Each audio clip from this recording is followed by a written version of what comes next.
wake up, little sparrow. Don't make your home out in the snow.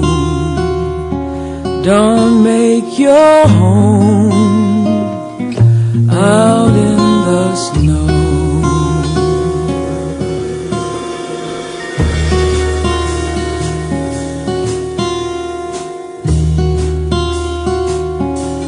Little 10:46 minutos de la mañana, seguimos aquí en Radio. Vamos a tomarnos este primer café de domingo. Tenía yo aquí a nuestras invitadas hablando de series, pero de series que tienen que ver con el tema que hoy nos ocupa.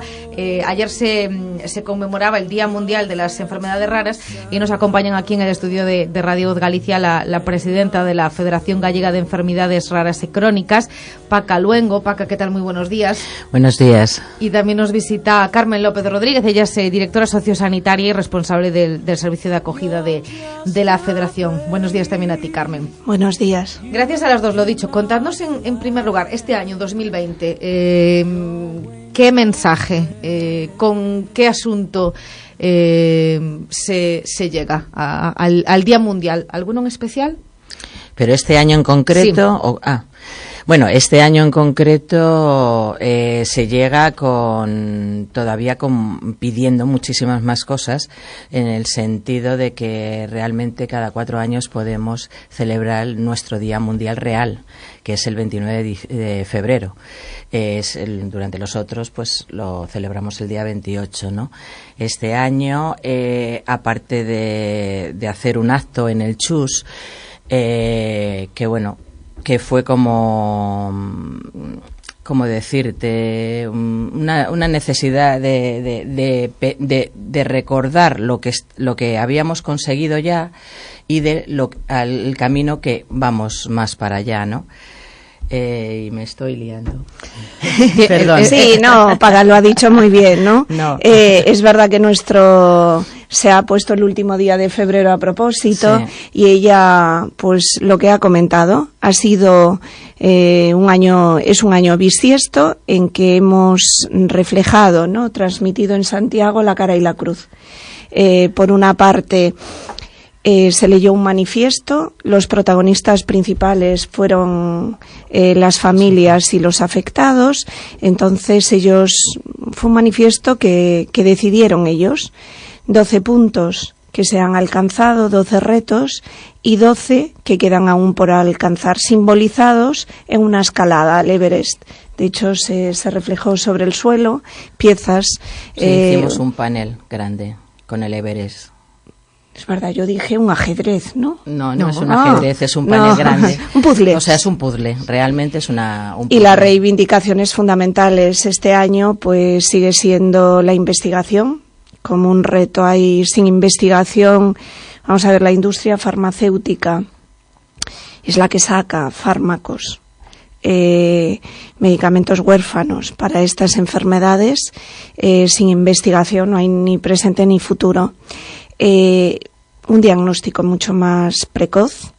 Otra de las reclamaciones que además nos llamó la atención porque la pusieron de primera, ¿verdad? Fue la que más gente, pues coincidió. Uh-huh. Es mejorar el conocimiento de sus enfermedades por parte de los especialistas.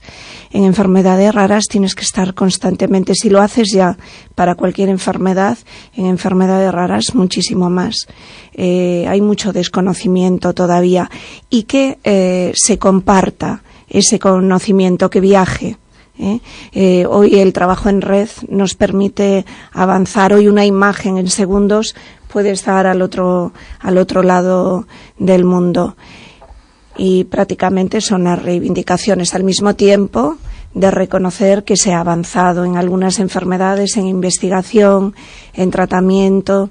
Ha salido el Registro Gallego de Enfermedades Raras, se está trabajando en el plan estratégico y ya en los 7 principales hospitales hay grupos, ¿no?, de especialistas de enfermedades minoritarias. ¿Cuántos años lleváis en ambos casos para establecer esa evolución de cómo han ido cambiando las cosas? Hemos cumplido 11 años. 11 años. Sí. ¿Recordáis los inicios? Wow. Uy, sí. Wow, ese wow de Carmen, ¿qué significa? Muy, muy gráfico. A ver. Muy gráfico. Mira, empezamos en el centro García Sabel.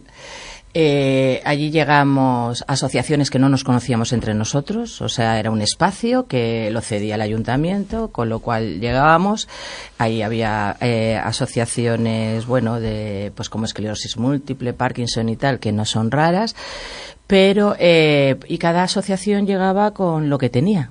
Unas eran más grandes, otras solo llevaban una mochilita de un cuaderno y un bolígrafo. Es verdad. Porque, claro, muchas pues empezaron en reuniones, pues como decía Carmen, debajo un puente, o en reuniones en cafeterías, o en espacios que te dejaban las iglesias para hacer con tus socios cuando empiezas lo que es, cuando, bueno, tienes una enfermedad y no hay una asociación y tú empiezas a hacer lo que es la asociación y los estatutos. Y de ahí nació, de hecho, fue Carmen, la promotora, que dijo, bueno, a ver, ella era psicóloga, estaba trabajando con esclerosis múltiple, a los demás nos conocía un poco por encima, y ella dijo, mira, aquí hay una cosa que tenemos todos en común. Hay una serie de necesidades que todas estas asociaciones y las que están viniendo, porque claro, empezó a aparecer Ataxia también, Arno Chari, o sea, empezaron a aparecer enfermedades raras por allí a buscar la ELA, a buscar espacio, ¿no? Y fue Carmen la que se dio cuenta que tanto psicólogo, fisioterapia, o sea, una serie de servicios eran comunes, las necesitábamos todos. Y de ahí salió a hacer la federación y aunar recursos para poder llegar a más gente. Porque claro, esto es como todo. Si tú te divides, consigues muy poquito. Pero si tú te unes, consigues mucho más, no solo de la empresa privada, de la administración, de todos. Y de la ciudadanía, porque al final conocen mucho más y conocen muchas enfermedades. Al final parece mentira, pero van conociendo. Aquí teníais un reto importante, y yo no sé si ese guau de Carmen al inicio iba tampoco un poco también enfocado a ese, porque visibilizar y concienciar, en este caso era a todos, a las administraciones y a la gente en general, a la sociedad en general, sí. A todos absolutamente. Y ese era un gran reto. No sé si seguís en ello. Sí. ¿Se han dado pasos, muchos buenos, o estamos en el camino? Se han dado una gran zancada. Y seguimos en el camino. Claro. Yo creo que el acto del viernes, el día a día, ¿no? Pero el acto del viernes fue un ejemplo. En realidad, ¿qué hicimos el viernes en el Chus? Hicimos el campamento base formando un equipo. Y ahí estaban representantes del ámbito empresarial, del ámbito político, de la administración pública, sanitarios, de los servicios sociales, del ámbito cultural, artístico, de los medios de comunicación. Pusieron, tuvisteis un compañero vuestro, una compañera, que puso la pieza de los medios de comunicación. Y luego, pues bueno, había ciudadanos allí y la persona que llevaba el acto, que era la actriz Isabel Blanco, de repente en el micro dice, bueno, un ciudadano anónimo que se acerque y que ponga la pieza, ¿no?, de la ciudadanía. Yo creo que ha sido, y en eso lo tenemos muy claro, importa a lo mejor no tanto quién ha sido, ¿no?, pero la sociedad civil organizada a través de las asociaciones de pacientes, desde luego ha tenido y tiene un papel muy, muy protagonista en la sensibilización, concienciación en general de la ciudadanía, y que de repente no, en estos últimos 3 años las enfermedades raras estén hoy aquí encima de esta mesa, en este estudio, y sobre todo encima de la mesa de quien dirige, gestiona y también quien atiende, ¿no?, a las personas con estas enfermedades. ¿Cómo ha evolucionado el tema del diagnóstico? Porque siempre se ha hablado de que se tarda mucho, se pierde mucho tiempo en este caso. Los protocolos, el proceso se ha agilizado, se ha acortado. A veces los protocolos en estas enfermedades, iba a decir no existen, sí existen, ¿no? Porque en la sanidad existe protocolos para prácticamente todo, ¿no? Pero sí es verdad que se ha avanzado en el diagnóstico precoz de alguna enfermedad, pero en lo global seguimos, y ahí tenemos el estudio en serio de FEDER, que ha salido hace poquito, se sigue tardando una media de 4 años, un poquito más de 4 años, y un 20% de los pacientes que se tarda demasiado en diagnosticar llegan incluso a los 10 años, toda una infancia, Estamos hablando de 10 años con un peregrinaje impresionante por parte de las familias, un desgaste enorme, un empobrecimiento, aunque se hacen más fuertes con estas enfermedades, y empiezas a poner en valor lo que tiene valor en la vida, también se empobrecen económicamente, tienes que adaptarte constantemente a puertas que no se abren o puertas que no se vuelven a abrir, o algunas que crees que no se van a sabes, abrir y que no se abren finalmente, ¿no? El diagnóstico hay que mejorar, hay que establecer una ruta asistencial específica para la gente que busca diagnóstico. Se ha avanzado, de todas formas se ha creado a nivel nacional una red internacional para personas sin diagnosticar, donde médicos prácticamente de todo el mundo trabajan en red en casos concretos de búsqueda de diagnóstico, y en Galicia además tenemos ejemplo de ellos. Algunos de estos médicos colaboran con nosotros y trabajan en el sistema público de salud. Ha sido noticia además esta semana, me gustaría comentarlo con vosotras, ese proyecto que se ha anunciado para la provincia de Ourense, de la mano del área sanitaria de Ourense, de Berín y también de Barco de Valdeorras, junto a vosotras, junto a la Federación. Es un proyecto piloto para la detección precoz de enfermedades raras pediátricas, un poco al hilo de lo que estás contando, Carmen. ¿Cuáles son los objetivos? Sobre todo supongo que hay que celebrar, ¿no? Sí, que haya llegado este para acá proyecto. 3 años. Claro. A ver, yo es que creo que lo que todavía nos sigue quedando ahí, el problema de lo que decía Carmen, entre los 5 y 10 años, o sea, que se alarga lo que es llegar a tener un diagnóstico, es que, por desgracia, ahora, yo no sé si es que ahora tenemos más información o es que están apareciendo. Entonces hay más pediátricos, hay muchos niños. Entonces los niños necesitan ya, o sea, cogen fiebre tal, saber qué es lo que les pasa, porque el problema de los niños es que los niños se nos van entre el primer año y los 5 años, o 3 años, o 2 años. Entonces, ya no es el diagnóstico precoz que buscábamos en general cuando una persona tiene una enfermedad que más o menos puede tener una mínima calidad de vida, sino en los pediátricos, que es los que nosotros cada vez tenemos más, el que salgan adelante. Luego intentaremos y por todos los medios darles una calidad de vida, pero lo primero es sacarlos. Uno de los datos que además comentabais en la presentación, y que es importante quizás que conozcan también los oyentes, porque estáis poniendo el foco en esto, ya que el 50% de los casos dan los primeros síntomas en estas edades, ¿no?, que estamos comentando, en esta edad pediátrica. El 70% de las enfermedades, incluso más, el 80% es de origen genético y más del 50% afecta a población pediátrica, aunque luego la prevalencia en supervivencia está en adultos jóvenes, porque los pediátricos, un porcentaje importante se nos van antes de cumplir lo que decía Paca, el primer año de vida. Y la verdad fue un proyecto, estamos muy ilusionadas y con mucha esperanza, ¿no?, en él. Tuvimos que tener ahí, lo apoyó la Fundación Barriel, la Fundación Roviralta. En Galicia es un proyecto único, ¿no? Sí, bueno, de hecho intervienen 17 especialistas, expertos, viene gente también, de fuera de Galicia. Y una de las personas que viene, Alba Ancoechea, que es la directora gerente de FEDER, de la Federación Española, me decía, Carmen, a ver si sale bien y luego lo podemos trasladar a otras comunidades autónomas. Yo creo que es un piloto, es un inicio. Evidentemente, este proyecto saldrá bien si nos comprometemos todos, si los pediatras deciden participar en él.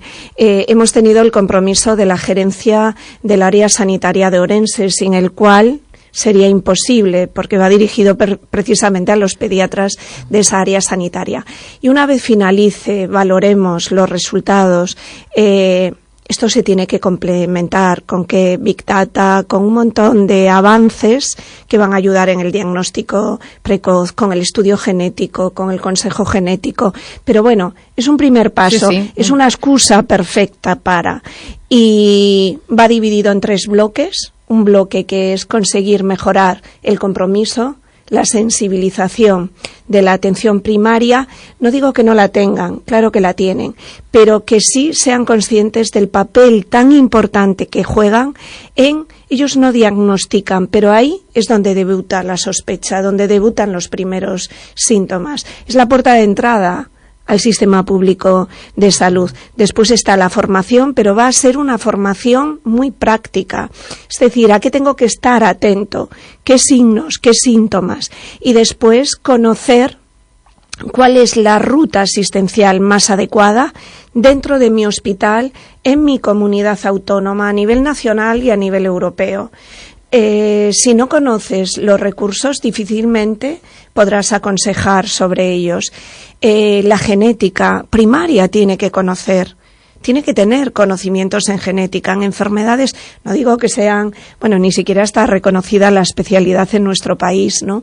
Pero sí tienen que tener unos conocimientos básicos y saber los recursos que existen en genética, porque el médico, además, nosotros por propia experiencia, tu médico de primaria, el pediatra de tus hijos, se conoce absolutamente todo el ámbito de tu vida, es sobre el que vuelcas cuando una enfermedad no solo te produce, ¿no?, un malestar físico, ¿no? Es que fíjese, es que en el colegio además pasa esto, o en casa pasa esto. Sí, es psicólogo, o sea, es que es eso, el médico de primaria para mí es uno de los más importantes. Luego, claro, cuando ya tienes claro si tienes esta patología o la otra, para eso están ya los profesionales que se dedican a eso. Pero es que el médico de primaria, como yo digo, claro, también exigir. Tiene que saber de todo, tiene que saber muchísimo y de todo. Pero sí es cierto que realmente lo que dice Carmen son los primeros que se pueden dar cuenta y que van a ser, como yo digo, chivatos entre comillas, ¿no? Los chivatos de aquí pasa algo, ¿no? Y aquí se tienen que derivar a que le hagan estas pruebas o las otras, ¿no? Pero claro, luego está el problema que está, ¿no?, que eso no es tan fácil. En esta formación, además, yo creo que uno de los aspectos importantes que entraría en ese impacto, ¿no?, en esa primera etapa de sensibilización y vamos a abordar las consecuencias de un diagnóstico tardío. Va a haber testimonios directos de mamás y papás, de pacientes, donde la atención primaria fue crucial para dirigir bien el diagnóstico y lo que eso supuso en la vida de él. Y también el lado contrario, ¿no? Cuando realmente no se prestó o no se consideró que era relevante cierta información y entonces se demoró en el tiempo la derivación y las consecuencias que eso ha tenido. Con esto no quiero decir, Dios me libre, de que el diagnóstico al final dependa exclusivamente de eso, no, pero tienen un papel muy importante, muy relevante. Bueno, escuchándoos, nos damos cuenta sobre todo de la razón de ser de entidades como la vuestra, de federaciones en este caso como la vuestra, cómo se solventa, cómo se supera todo ese proceso de años. Habrá gente, bueno, a la que le falta ese empuje, que le cuesta más, seguirá habiendo familias, ¿no?, a las que quizás escuchándonos hoy se le ilumine esa luz y diga, estoy en ese caso, voy a entrar en contacto con FEGEREC, ¿no?, con esta federación. También es comprensible que en muchos casos, bueno, no dispongan o cueste, ¿no?, por el jarro de agua fría ya que supone tener que enfrentarse a todo esto, ¿no? Pero hay muchas razones para ir de vuestra mano. No, pero de todas formas esa parte la pasamos todos, ¿eh? Claro. O sea, la negación, yo la llamo la negación, ¿no? O sea, cuando un médico te suelta el palabro, con todos mis respetos, y dices, ¿qué es eso? O sea, ¿de qué me está hablando, no? Lo primero es una negación, ¿no? ¿Por qué me pasa a mí esto? ¿Por qué tengo este problema? ¿Por qué?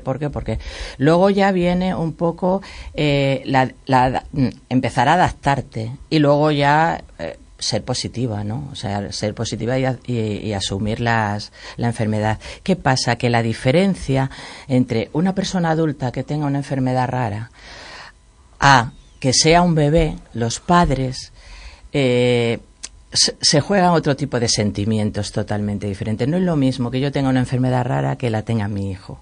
No sé si me explico. Entonces, claro, son muy luchadores. Y normalmente nosotros tenemos una reacción muy, muy importante en ese aspecto. En los adultos, pues bueno, según se va conociendo y vas conociendo cada vez más de tu patología o de la patología, es diferente. Pero los padres, al contrario, siempre van a querer saber mucho más y empaparse mucho más y luchar. Luchan de otra forma. Luchan totalmente, yo creo que de otra forma diferente. En Feguerec, el 17 al año asisten unas 1000 personas, más o menos. Somos de ámbito autonómico y un 17% vienen para que las orientemos en el diagnóstico. Eso se hace desde el servicio de acogida. Intervienen fundamentalmente 3 profesionales de Feguerec. Asesora la persona Sabela, que lleva asesoramiento jurídico, Isabel, que lleva toda el área de trabajo social, y luego la psicóloga clínica en colaboración con otros profesionales. Y aquí tenemos la complicidad y el apoyo de profesionales externos, tanto de ámbito autonómico como de ámbito nacional. La mayor parte de ellos del sistema público de salud, excepto neuropediatría, que sí tenemos un apoyo y una colaboración importante, bueno, de un neuropediatra con muchísima experiencia, ya mayor, 80 y pico años, Emilio, pero con muchísima experiencia en este ámbito. ¿Qué hacemos? Bueno, pues vamos, entre lo que saben los padres, que son verdaderos expertos, entre nuestro grupo de asesores y nosotros, vamos un poco acompañando y orientando a la familia en la búsqueda de ese diagnóstico, ¿no? Si se ha hecho estudio genético, si ha tenido consejo genético, si hay algún CESUR, algún centro experto. Tratamos de ponernos en contacto con su especialista, y a veces tardamos mucho. Y a veces yo tengo que admitir que yo personalmente tengo una lista de espera enorme, que me sienta fatal, pero a veces tardo mucho con muchos pacientes porque además dependemos de terceros, no dependemos solo de nosotros. Y luego en las asociaciones de pacientes, aparte de tu actividad profesional, estás a 1000 cosas. Todas estamos a 1000 cosas. Pero bueno, es una satisfacción, ¿sabes? Porque te hace disfrutar mucho de los éxitos y compartir mucho los fracasos. Y eso es fantástico, que te sientas parte, ¿no?, de un proyecto y que tengas una junta directiva que tenga una confianza plena y que esté ahí para apoyar. Pues ¿qué más le vamos a pedir a la vida? Y además trabajamos en lo que nos gusta y nos pagan. O sea, no podemos pedir nada más. Bueno, a ver si en 2021 celebramos otro proyecto. En este caso, ese de Ourense, sin duda merece que así lo celebremos en este año. A ver qué llega en el 2021. Y hoy, tanto Carmen como Paca se van con deberes. Los más jóvenes y no tan jóvenes, estoy segura que habrán visto Stranger Things, una serie de la que hablábamos antes a micrófono cerrado. Ha sido lo más, se ha visto muchísimo y pues hay que intentar verla entonces. Y se está, bueno, pues se está destacando además ese hecho, ¿no?, que haya ayudado mucho a visibilizar las enfermedades raras a través de uno de sus protagonistas. Genial. Y lo comentabais antes, no recuerdo cuál era, ¿no?, el papel de los medios, del audiovisual, de todo. Y si ha aportado este granito de arena a esta serie, pues bienvenido sea también. El próximo año me lo contáis, ¿eh? Yo creo que os vais a enganchar, ¿eh? ya me contaréis. Paca Luengo, presidenta de Feguerec, de la Federación de Enfermedades Raras y Crónicas de Galicia, gracias por habernos acompañado, y gracias también Carmen López, la directora sociosanitaria y responsable del servicio de acogida, y enhorabuena a las dos por vuestro trabajo. Muchas gracias a vosotros por acordaros año tras año y contar con nosotros y bueno, y apoyarnos como nos apoyáis. O sea que muchas gracias a vosotros. Gracias por la visita en esta jornada de domingo.